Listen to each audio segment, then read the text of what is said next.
ہماری ویڈیوز دیکھنے کے لیے ہمارے چینل صراط جنت کو سبسکرائب کریں۔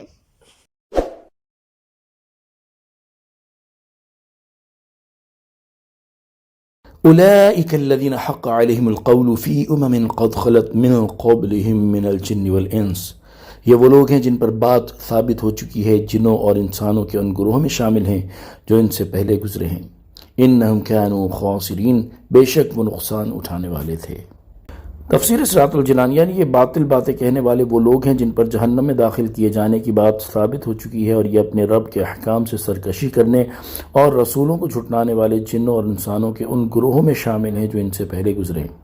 بے شک وہ ہدایت کے بدلے گمراہی اور نعمتوں کے بدلے عذاب کو اختیار کر کے نقصان اٹھانے والے تھے۔ اس آیت سے معلوم ہوا کہ قیامت کے دن کافر اولاد اپنے مومن ماں باپ کے ساتھ نہ ہوگی بلکہ کفار کے ساتھ ہوگی، کیونکہ یہاں فرمایا گیا کہ یہ اولاد پچھلے جنوں انس کفار میں شامل ہوگی۔ قیامت میں ایمانی رشتہ معتبر ہوگا، نہ کہ محض خونی رشتہ۔ جیسے کنعان اگرچہ حضرت نوح علیہ السلام کا نسبی بیٹا تھا، مگر رہا کفار کے ساتھ، انہی کے ساتھ ہلاک ہوا اور انہی کے ساتھ جہنم میں جائے گا، کیونکہ اس نے ایمان قبول نہیں کیا تھا۔ یاد رہے کہ مومن اولاد اور مومن والدین کو ایک دوسرے سے فائدہ پہنچے گا۔ والدین کے نیک اعمال سے ان کے اولاد کو فائدہ پہنچنے کے بارے میں یہ آیت ملاحظہ ہو۔ اللہ تعالیٰ ارشاد فرماتا ہے، ترجمہ: اور جو لوگ ایمان لائے اور ان کی جس اولاد نے ایمان کے ساتھ ان کی پیروی کی، تو ہم ان کی اولاد کو ان کے ساتھ ملا دیں گے اور ان والدین کے عمل میں کچھ کمی نہ کریں گے۔ اولاد کے نیک اعمال سے ان کے والدین کو فائدہ پہنچنے کے بارے میں یہ حدیث ملاحظہ ہو۔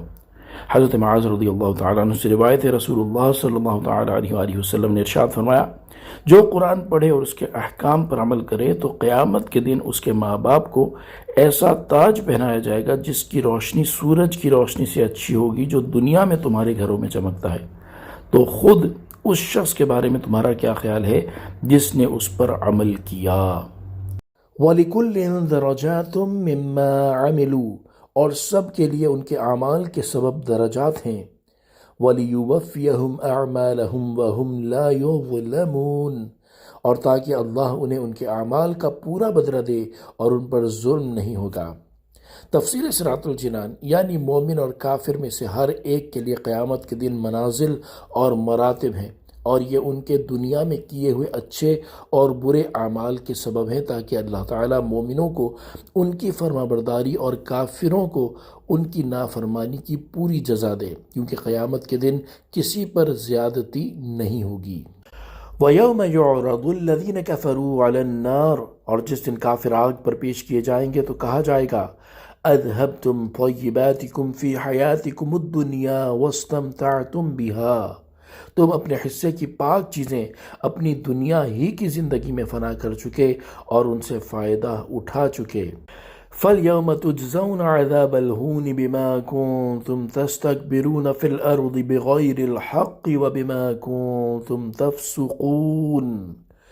تو آج تمہیں ذلت کے عذاب کا بدلہ دیا جائے گا، کیونکہ تم زمین میں ناحق تکبر کرتے تھے اور اس لیے کہ تم نافرمانی کرتے تھے۔ تفسیر صراط الجنان ارشاد فرمایا کہ جس دن کافر جہنم کی آگ پر پیش کیے جائیں گے تو اس وقت ان سے فرمایا جائے گا، تم لذتوں میں مشغول ہو کر اپنے حصے کی پاک چیزیں اپنی دنیا ہی کی زندگی میں فنا کر چکے اور ان سے فائدہ اٹھا چکے، اس لیے یہاں آخرت میں تمہارا کوئی حصہ باقی نہ رہا جسے تم لے سکو۔ تو تم جو دنیا میں ایمان قبول کرنے سے ناحق تکبر کرتے تھے اور احکامات کو ترک کر کے اور ممنوعات کا ارتکاب کر کے نافرمانی کیا کرتے تھے، اس کے بدلے میں آج تمہیں ذلیل اور رسوا کر دینے والا عذاب دیا جائے گا۔ اس آیت میں اللہ تعالیٰ نے دنیاوی لذتوں اور عیش و عشرت کو اختیار کرنے پر کفار کی مذمت اور انہیں ملامت فرمائی ہے۔ اسی لیے رسول کریم صلی اللہ تعالیٰ علیہ وآلہ وسلم، آپ کے صحابہ اکرام علیہم رضوان اور امت کے دیگر نیک لوگ دنیا کے عیش و عشرت اور اس کی لذتوں سے کنارہ کش رہتے تھے اور زہد و قناعت والی زندگی گزارنے کو ترجیح دیتے تھے تاکہ آخرت میں ان کا ثواب زیادہ ہو۔ یہاں اسی سے متعلق دو روایت ملاحظہ ہوں۔ حضرت عمر فاروق رضی اللہ تعالیٰ عنہ فرماتے ہیں، میں نے کاشان اقدس میں دیکھا تو خدا کی قسم مجھے 3 کھالوں کے سوا کچھ نظر نہ آیا۔ میں نے رسول کریم صلی اللہ تعالیٰ علیہ وآلہ وسلم کی بارگاہ میں عرض کی، آپ اللہ تعالیٰ سے دعا کیجئے آپ کی امت پر وسعت فرمائے، کیونکہ اس نے ایران اور روم کے لیے وسعت کر کے انہیں دنیا عطا فرمائی ہے، حالانکہ وہ اللہ تعالیٰ کی عبادت نہیں کرتے۔ حضور اقدس صلی اللہ تعالیٰ علیہ وآلہ وسلم نے ارشاد فرمایا، اے ابن خطاب، کیا تمہیں اس میں شک ہے کہ یہ وہ لوگ ہیں جنہیں ان کے حصے کی پاک چیزیں دنیا میں ہی جلد دے دی گئی ہیں؟ حضرت عمر فاروق رضی اللہ تعالیٰ عنہ نے عرض کی، یا رسول اللہ صلی اللہ تعالیٰ علیہ وآلہ وسلم، میرے لیے مغفرت کی دعا فرما دیجئے۔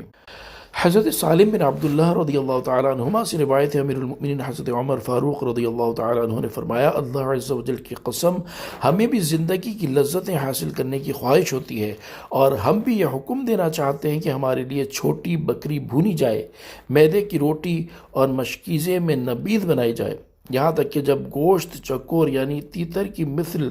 پہاڑی پرندے کے گوشت کی طرح نرم ہو جائے تو اسے کھائیں اور نبیذ پئیں۔ لیکن ہم ایسا نہیں کرتے، بلکہ ہم یہ ارادہ رکھتے ہیں کہ پاکیزہ چیزوں کو آخرت کے لیے بچا لیں، کیونکہ ہم نے اللہ تعالیٰ کا یہ ارشاد سن رکھا ہے، اذھبتم طیباتکم فی حیاتکم الدنیا، تم اپنے حصے کی پاک چیزیں اپنی دنیا ہی کی زندگی میں فنا کر چکے۔ اللہ تعالیٰ ہمیں بھی اخروی ثواب کے اضافے کی خاطر دنیا کی لذتوں اور اس کے عیش و عشرت کو ترک کرنے کی توفیق عطا فرمائے، آمین بجاہ النبی الامین۔ سورہ احقاف آیت نمبر 20 کی بقیہ تفسیر۔ حضور پر نور صلی اللہ تعالیٰ علیہ وآلہ وسلم اللہ تعالیٰ کی عطا سے ہر چیز کے مالک ہیں، اور آپ جیسی چاہتے ویسی شاہانہ زندگی بسر فرما سکتے تھے، لیکن آپ نے اس زندگی پر قدرت و اختیار کے باوجود زہد و قناعت سے بھرپور اور دنیا کے عیش و عشرت سے دور رہتے ہوئے زندگی بسر فرمائی، اور آپ کی صحبت سے فیض یافتہ صحابہ اکرام علیہم رضوان نے بھی اسی طرح زندگی بسر کرنے کو ترجیح دی۔ حضرت ابو امامہ رضی اللہ تعالیٰ عنہ سے روایت ہے، نبی کریم صلی اللہ تعالیٰ علیہ وآلہ وسلم نے ارشاد فرمایا، اللہ تعالیٰ نے مجھ پر یہ معاملہ پیش فرمایا کہ میرے لیے مکہ کی وادی سونے کی بنا دے۔ میں نے عرض کی، اے میرے رب عز و جل، نہیں، میں ایک دن پیٹ بھر کر کھاؤں گا اور ایک دن بھوکا رہوں گا، پھر جب میں بھوکا رہوں گا تو تجھ سے فریاد کروں گا اور تجھے یاد کروں گا، اور جب میں سیر ہو کر کھاؤں گا تو میں تیرا شکر ادا کروں گا اور تیری حمد کروں گا۔ حضرت عائشہ صدیقہ رضی اللہ تعالی عنہا فرماتی ہیں، پورا مہینہ گزر جاتا تھا مگر گھر میں آگ نہ جلتی تھی، محض چند کھجوروں اور پانی پر گزارا کیا جاتا تھا۔ حضرت انس بن مالک رضی اللہ تعالیٰ عنہ بیان کرتے ہیں، ایک مرتبہ حضرت سیدہ فاطمہ رضی اللہ تعالیٰ عنہا نے جو کی روٹی کا ایک ٹکڑا نبی کریم صلی اللہ تعالیٰ علیہ وآلہ وسلم کی بارگاہ میں پیش کیا تو آپ صلی اللہ تعالیٰ علیہ وآلہ وسلم نے ارشاد فرمایا، یہ پہلا کھانا ہے جو 3 دن کے بعد تمہارے والد کے منہ میں داخل ہوا ہے۔ حضرت عائشہ صدیقہ رضی اللہ تعالی عنہا فرماتی ہیں، رسول کریم صلی اللہ تعالی علیہ وآلہ وسلم کے وفات تک آپ صلی اللہ تعالی علیہ وآلہ وسلم کے اہل بیت نے کبھی جو کی روٹی بھی 2 دن متواتر نہ کھائی۔ حضرت ابو طلحہ رضی اللہ تعالی عنہ فرماتے ہیں، ہم نے رسول کریم صلی اللہ تعالی علیہ وآلہ وسلم کی بارگاہ میں بھوک کی شکایت کی اور اپنے پیٹ سے کپڑا اٹھا کر آپ کو پیٹ پر بندھے ہوئے پتھر دکھائے تو رسول اللہ صلی اللہ تعالی علیہ وآلہ وسلم نے اپنے پیٹ پر بندھے ہوئے 2 پتھر دکھائے۔ جب حضرت عمر فاروق رضی اللہ تعالیٰ عنہ ملک شام میں گئے تو ان کے لیے ایسا لذیذ کھانا تیار کیا گیا کہ اس سے پہلے اتنا لذیذ کھانا دیکھا نہیں گیا تھا۔ حضرت عمر فاروق رضی اللہ تعالیٰ عنہ نے فرمایا، یہ کھانا ہمارے لیے ہے تو ان محتاج مسلمانوں کے لیے کیا تھا جو اس حال میں فوت ہو گئے کہ انہوں نے جو کی روٹی بھی پیٹ بھر کر نہیں کھائی۔ حضرت خالد بن ولید رضی اللہ تعالیٰ عنہ نے عرض کی، ان کے لیے جنت ہے۔ یہ سن کر حضرت عمر فاروق رضی اللہ تعالیٰ عنہ کی آنکھوں سے آنسو بہنے لگے اور آپ نے فرمایا، کاش ہمارے لیے دنیا کا حصہ چند لکڑیاں ہوتیں، وہ محتاج مسلمان اپنے حصے میں جنت لے گئے، ہم میں اور ان میں بہت فرق ہے۔ کائنات کی ان مقدس ہستیوں کے زہد و قناعت کا صدقہ اللہ تعالی ہمیں بھی زہد و قناعت کی عظیم دولت عطا فرمائے، آمین بجاہ النبی الامین صلی اللہ تعالی علیہ وآلہ وسلم صلو علی الحبیب صلی اللہ تعالی علی محمد صلی اللہ تعالی علیہ وآلہ وسلم.